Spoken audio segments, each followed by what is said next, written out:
એટલા પોલીસ લુખી થઈ ગઈ છે અત્યારે.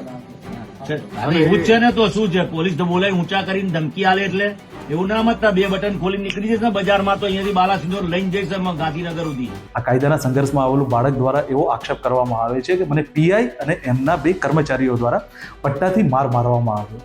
કે 13 વર્ષના રાવળ સમાજના દીકરાને મારનારા આ પોલીસ ઇન્સ્પેક્ટર અને એની સામે જે પણ સામેલ હતા એ બધાના પટ્ટા ઉતરી જવા જોઈએ. રાજ્યભરમાં પોલીસ અને ધારાસભ્યોનું ઘર્ષણ અવારનવાર સામે આવે છે. પહેલા ઘર્ષણ સામે આવ્યું હતું વડગામના ધારાસભ્ય જિગ્નેશ મેવાણી અને પોલીસ વચ્ચેનું, જેમાં તેમણે પોલીસના પટ્ટા ઉતરાવવાની વાત કરી અને રાજ્યભરમાં ઉબાળો થયો.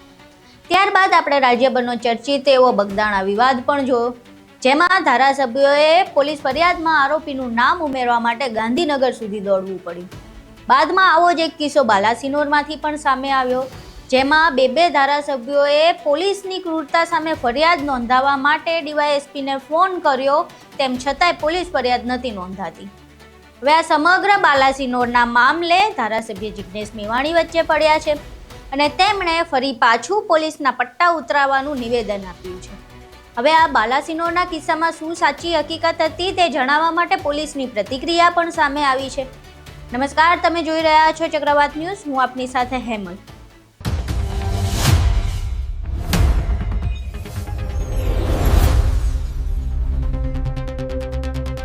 બાલાસિનોરમાં એક સગીર સાથે પોલીસની ક્રૂરતા કરી હોવાનો કિસ્સો સામે આવ્યો હતો ને ત્યારબાદ ધારાસભ્ય ભરતસિંહ ઝાલા અને માનસિંહ ચૌહાણે પોલીસ સાથે વાત કરી હતી અને તેમને ફરિયાદ નોંધવાનું કહ્યું હતું, પણ પોલીસ ફરિયાદ નોંધવા તૈયાર નથી. ત્યારબાદ બંને ધારાસભ્યોનું પોલીસ સાથે ઘર્ષણ થયું હતું. સમગ્ર કિસ્સો સામે આવ્યા બાદ હવે ધારાસભ્ય જિગ્નેશ મેવાણી અને પોલીસની પ્રતિક્રિયા સામે આવી છે. પહેલા આપણે ધારાસભ્ય જિગ્નેશ મેવાણીની પ્રતિક્રિયા જોઈએ, જેમાં તેમણે ફરી એકવાર પટ્ટા ઉતરાવવાનું નિવેદન આપ્યું છે. નેતાઓ, અધિકારીઓ અને પૂંજીપતિઓ એક કરોડો અરબોના સ્કેમ કરે ત્યારે તપાસ કરનાર અધિકારી પોલીસ કર્મીઓ કશું જ તોડી શકતા નથી. ગુજરાત અને આખો દેશ એનો સાક્ષી છે. પણ એક સામાન્ય પરિવારનો કોઈ દીકરો હોય, કોઈ દેવી પૂજક, કોઈ ઠાકોર, કોઈ આદિવાસી, કોઈ દલિત, કોઈ મુસ્લિમ, કોઈ રાવળ, તો પોલીસ એની સાથે અમાનવી રીતે વર્તે એનો એક વધુ કિસ્સો પ્રકાશમાં આવ્યો છે. 12 વર્ષના 13 વર્ષના રાવળ સમાજના બાલાસિનોરના એક દીકરાને, ધોરણ 9માં ભણતા દીકરાને બાલાસિનોરના પોલીસ ઇન્સ્પેક્ટર મિસ્ટર સોલંકી દ્વારા કથિત રીતે અમાનવી રીતે મારવામાં આવ્યો છે. અનેક મીડિયાના મિત્રો એને કવર કર્યું છે. હું તાત્કાલિક માંગણી કરું છું કે પહેલા તપાસ કરીશું, પછી આગળ જતા એવી બધી વાત બંધ કરી તાબડતોબ આ વાતનો કોગ્નિઝન્સ લઈને પોલીસ ઇન્સ્પેક્ટરની સામે એફઆઈઆર કરવામાં આવે, નહીતર ઉગ્ર આંદોલનની ફરજ પડશે. આ કહેવા પૂરતું નથી કહેતો અને રાજ્યના તમામ નાગરિકોને 6.5 કરોડ જનતાને કહું છું, હવે તો તમે માનો છો ને કે આપણે એક સુરે કહેવું જોઈએ કે 13 વર્ષના રાવળ સમાજના દીકરાને મારનારા આ પોલીસ ઇન્સ્પેક્ટર અને એની સામે જે પણ સામેલ હતા એ બધાના પટ્ટા ઉતરી જવા જોઈએ. જો નહીં ઉતારે રાજ્યની પોલીસ, અમે હાઈકોર્ટ અને સુપ્રીમ કોર્ટ સુધી લડીશું, પણ છોડવાના નથી. અહીં તમે ધારાસભ્ય જિગ્નેશ મેવાણીનું નિવેદન સાંભળ્યું, જ્યાં તેમણે ફરી એકવાર બાલાસિનોરના કેસ મામલે પોલીસના પટ્ટા ઉતરાવવાની વાત કરી. આ વિવાદ વકરતા હવે પોલીસે પણ પોતાનો પક્ષ રજૂ કર્યો છે અને સ્પષ્ટીકરણ આપતા જણાવ્યું છે કે હકીકતમાં આ સમગ્ર ઘટના શું હતી. અહીં સાંભળો પોલીસે પોતાની પ્રતિક્રિયા આપતા શું કહ્યું.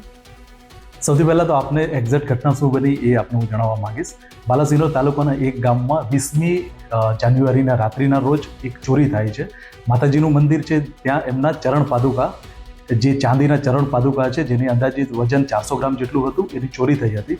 બીજા દિવસે પૂજારીને આ ચરણ પાદુકા ના દેખાતા એમણે ગામના આગેવાનો છે એમને ભેગા કરીને એમણે તપાસ કરી કે એક્ઝેક્ટલી ચોરી કઈ રીતે થઈ છે.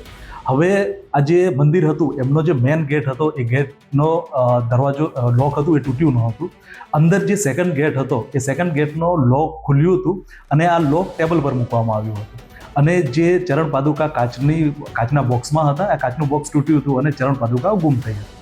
હવે જે આ મંદિરની ચાવીઓ છે એ માત્ર 2 વ્યક્તિઓ જોડે રહેતી હતી, એક પૂજારી જોડે અને બીજા એક સફાઈ કર્મચારી જોડે. આજે સફાઈ કર્મચારી બેન છે એ છેલ્લા 1-1.5 મહિનાથી બીમાર હતા, તો એમની જગ્યા પર આજે સફાઈનું કામ છે એમના દીકરા અને દીકરી દ્વારા કરવામાં આવતું હતું. હવે જે આ કાયદામાં સંઘર્ષમાં આવેલું બાળક છે એના પર શંકાના બીજ ક્યાં રોપાયા? તો આજ જે દિવસે ચોરી થઈ હતી એ દિવસે સવારે આ જે કાયદામાં સંઘર્ષમાં આવેલું બાળક છે એણે સફાઈ કરી હતી. એને જ્યારે ગામના આગેવાનો દ્વારા બોલાવવામાં આવ્યું અને પૂછપરછ કરવામાં આવી તો એમણે જણાવ્યું કે હા, આજે મેં કચરા પોતું કર્યું હતું, પરંતુ ગામના આગેવાનોએ જ્યારે પોતું જોયું તે પોતું ભીનું નહોતું. તો એ સમયે ગામના આગેવાનોને લાગ્યું કે કદાચ બની શકે કે આ કૃત્ય આ કિશોર દ્વારા કરવામાં આવ્યું હશે. આ ઘટનાની જાણ બાલાસિનોર તાલુકા પોલીસ સ્ટેશનમાં થતાં બાલાસિનોર તાલુકા પોલીસ સ્ટેશન દ્વારા એમના પિતાને એક નોટિસ આપવામાં આવી હતી અને પોલીસ સ્ટેશન હાજર રહેવા માટે જણાવવામાં આવ્યું હતું. જે દિવસ 29 તારીખે એમના મધર ફાધર પોલીસ સ્ટેશન આવ્યા છે અને એમણે જણાવ્યું કે આજે કાયદાના સંઘર્ષમાં આવેલું બાળક છે એની પરીક્ષા છે, તો બપોર પછી અમે એમને રજૂ કરશું. તો પોલીસે એમની આ જે રિક્વેસ્ટ હતી એને માન્ય રાખીને સાંજના સમયે એ એમના સંબંધી જોડે પોલીસ સ્ટેશન આવે છે. ત્યારબાદ એમની પૂછપરછ થાય છે. આ બાળક છે, કાયદાના સંઘર્ષમાં આવેલું બાળક છે, એ ઘરે પહોંચી જાય છે 29 તારીખે.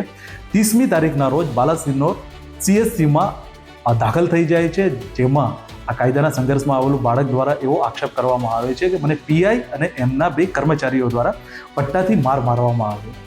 મેડિકલ રિપોર્ટ આપણને હાથમાં મળી ગયો છે. એમાં એ ક્લિયરલી મેન્શન કરવામાં આવ્યું છે કે કોઈ પણ પ્રકારની બાહ્ય ઈજા નોંધવામાં દેખાતી નહીં.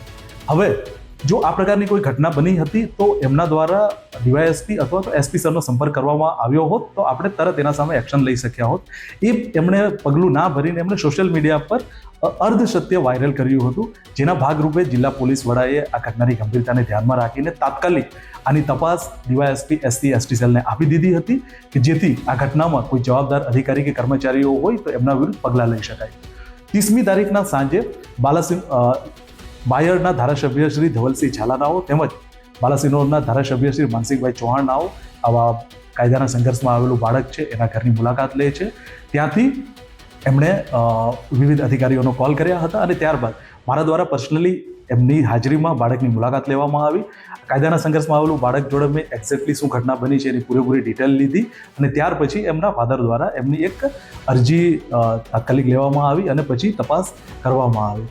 આપના માધ્યમથી હું એ પણ લોકોને જણાવવા માંગીશ કે સોશિયલ મીડિયા પર વાયરલ થયેલ અર્ધસત્યને લઈને આપનો ઓપિનિયન ના બનાવી લો. આ એ જ જિલ્લો છે કે જેમાં જો પોલીસની બેદરકારી આવી છે તો જેની જિલ્લા ટ્રાન્સફર પર થઈ છે. સાથોસાથ જો પોલીસની ગુનાહિત પ્રવૃત્તિમાં સંડોવણી આવી છે તો એમના સામે FIR પણ થઈ છે. તો પોલીસની એ ફરજ છે કે કોઈ પણ કોગ્નિઝેબલ ગુનો બને તો તાત્કાલિક FIR દાખલ કરવી. પરંતુ આ એક તપાસ ચાલુ હતી અને આ જે બાળક હતું એ કાયદાના સંઘર્ષમાં આવેલું બાળક હતું અને ચોરીના આરોપમાં એ શકમન તરીકે ઉભરી આવ્યું હતું અને એના ભાગરૂપે એની તપાસ થઈ હતી. ખાસ કરીને મુદ્દો એ છે કે જે વાલી અને વિદ્યાર્થી દ્વારા જે આક્ષેપ લગાવવામાં આવ્યો છે કે તેને ઢોર માર માર્યો છે, ધ્રુજારી કરતા વિડીયો પણ સામે આવ્યા છે. તો આ બાબતે કોઈ એવો એવિડન્સ સામે આવે છે કે માર માર્યો છે કે નહીં? પોલીસ સ્ટેશન જ્યારે બાળકને બોલાવવામાં આવ્યો તો એ સમયના પોલીસ સ્ટેશનમાં CCTV ફૂટેજ તેમજ એ સમયે હાજર તમામ અધિકારી કર્મચારી અન્ય વ્યક્તિઓ તેમજ મેડિકલ રિપોર્ટ આ તમામ બાબતો છે એના ધ્યાનમાં લઈને DYSP SC ST સેલ દ્વારા તપાસ કરવામાં આવી રહી છે. અત્યારે તપાસના અંતે જો એવું કોઈ ફલિત થશે કે પોલીસે ઇન્ટ્રોગેશન સમયે બળ પ્રયોગ કર્યો હતો તો ડેફિનેટલી જે અધિકારી કર્મચારીઓ છે એમના વિરુદ્ધ પગલાં લેવામાં આવશે. સર, કાયદો શું કરે? ચાઇલ્ડ વેલફેરના એક કમિટી ત્યાં હોય ને બાળક છે તો એનું કાઉન્સેલિંગ થવું જોઈતું હતું.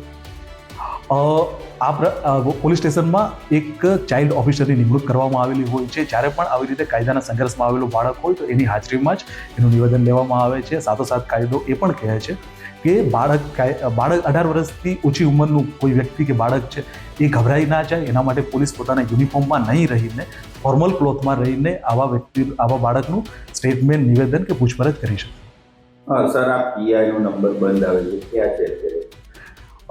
PI રજા પર ગયા છે. આજે તપાસ છે એમના પર પણ આક્ષેપ થયા છે તો તપાસમાં એમનું કોઈ ઇન્ટરફિયરન્સ ના રહે, ક્યાં તો બીજા કોઈ એલિગેશન ના થાય એટલા માટે રજા પર છે.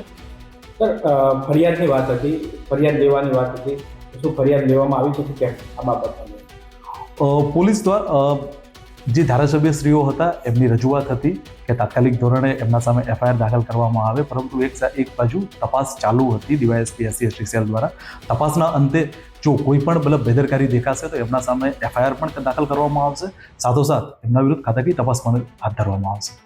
જે ચોરી થઈ એની ફરિયાદ ક્યારે લેવામાં આવી? ચોરી થઈ હતી એની ફરિયાદ એમની ઇનિશિયલી અરજી આવી હતી પોલીસ સ્ટેશનમાં એકચ્યુઅલી થયું હતું કે એમણે પોતાની ફરિયાદમાં એવું જણાવે છે જે પૂજારી અને ગામના આગેવાનો છે કે આજથી 2 વર્ષ પહેલાં પણ ત્યાં એક ચોરી થઈ હતી, પરંતુ બીજા દિવસે આ જે પૈસાની ચોરી થઈ હતી એ ફરી પાછા ત્યાં મૂકી ગયા હતા માતાજીના ડરથી. તો એમણે ઇનિશિયલી એટલા માટે ફરિયાદ નહોતી આપી કે કદાચ એમને લાગ્યું કે કદાચ આવી ઘટના ફરી પાછી બને અને જે ચાંદીના પાદુકા છે એ ફરી પાછા મૂકી જાય, પરંતુ સ્ટાર્ટિંગમાં એમણે અરજી આપી હતી અને ત્યાર પછી એના આધારે તપાસ કરવામાં આવી. પણ લોકમુખ્ય ચર્ચા એવી પણ છે કે બાળકને બોલાવ્યા બાદ જે ચોરીની ફરિયાદથી તે દાખલ કરવામાં આવી. એ પણ એક તપાસનો મુદ્દો છે. ડીવાયએસપી SC/ST સેલ દ્વારા આ તમામ મુદ્દાઓ આવરી લેવામાં આવશે અને એમાં જો પ્રોસિજર લેપ્સ થઈ છે તો એના સામે પણ એ બેદરકારી પુરવાર કરીને એમના સામે એક્શન લેવામાં આવશે. મંદિરમાં કાં તો પોલીસ સ્ટેશનમાં આ બાબતના CCTV હતા એ તપાસમાં કોઈ લેવામાં આવશે? ડેફિનેટલી આપણે મેં શરૂઆતમાં જ વાત કરી, તમામ CCTV ત્યાં હાજર વ્યક્તિઓ હતા, ત્યાં ઘટનામાં સંકળાયેલા વ્યક્તિઓ તમામના નિવેદનો લેવામાં આવશે. જો ડૉક્ટર છે એમના જોડે સારવાર કરવામાં આવી છે એમનું નિવેદન, એમના મેડિકલ રિપોર્ટ, તમામ એંગલ આમાં આવરી લેવામાં આવશે અને ત્યારબાદ ફાઇનલ રિપોર્ટ સબમિટ કરવામાં આવશે. સર, બાયડના ધારાસભ્ય ધવલસિંહનું કહેવું છે કે બાજુમાં એક રિમાન્ડ રૂમ બનાવેલો છે, ત્યાં જઈને આ રિમાન્ડ આપવામાં આવ્યો, તમારે કેટલું સત્ય છે સવાલ? ધારાસભ્યશ્રી દ્વારા જે આક્ષેપો કરવામાં આવ્યા છે એની પણ જિલ્લા પોલીસ દ્વારા ગંભીરતાથી નોંધ લેવામાં આવી છે અને આવું કોઈ પણ જો રૂમ કે આવો ટોર્ચર રૂમ કે આવો કોઈ બીજો અનઓફિશિયલી રૂમ એમણે કર્યો છે તો ડેફિનેટલી જવાબદાર અધિકારી કર્મચારીઓ સામે પગલાં લેવામાં આવશે. હવે ભાજપના ધારાસભ્યોનું પોલીસ સાથે ઘર્ષણ, ધારાસભ્ય જિગ્નેશ મેવાણીની પ્રતિક્રિયા અને પોલીસનો જવાબ, આ ત્રણેય વસ્તુ સામે આવી ગઈ છે. ત્યારે હવે આ સમગ્ર મામલામાં શું નવું સ્વરૂપ ધારણ થાય છે અને આ કાર્યવાહી ક્યાં આગળ વધે છે તે જોવું રહ્યું. તમારું આ સમગ્ર મામલે શું માનવું છે અમને કોમેન્ટ બોક્સમાં જરૂર જણાવજો.